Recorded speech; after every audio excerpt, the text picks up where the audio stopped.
Beaucoup de personnes travaillent pour Satan et ils ont pris Jésus-Christ dans la bouche. Et ils ont pris l'ancienne doctrine.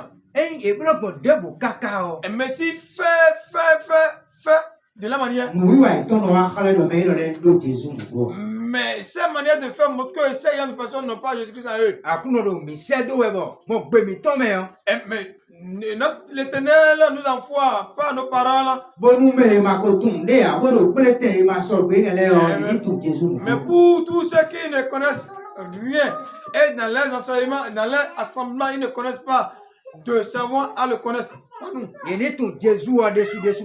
Et connaissez bien Jésus-Christ et croient en lui. Deuxièmement, tous ceux qui prenaient Jésus-Christ dans leur bouche et en mettaient les iniquités. Le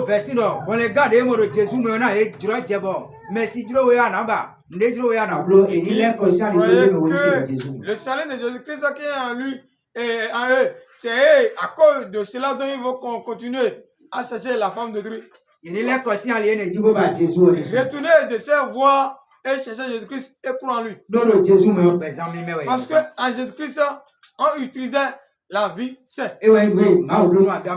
C'est ça dont Dieu a fait Adam. Dieu a montré à Adam que l'homme non obéissant ne reste pas dans mon jardin. Tout ce que je te dis, tu dois le mettre ça en pratique. Comme je t'avais refusé de ne point toucher l'arbre, et tu dois obéir. Ce sont ceux qui obéissent, c'est eux qui demeurent dans ce jardin. Et ceux qui croient en Jésus-Christ. Et ce sont ceux qui obéissent. Et qui obéissent à la parole de Dieu. Et mais si ça arrive, et la personne commet des erreurs, et la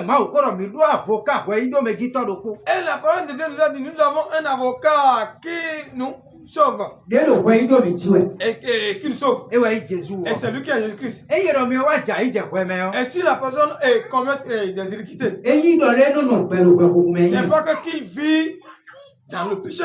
Mais supposons aussi la personne veut vivre dans la vie de Jésus et dans la vie en Jésus-Christ. 40 ans. Et si c'est 40 ans dont il veut utiliser, mais ça peut arriver parmi les 40 ans. Et il va commettre certains péchés. Mais s'il commet ces péchés, c'est pas que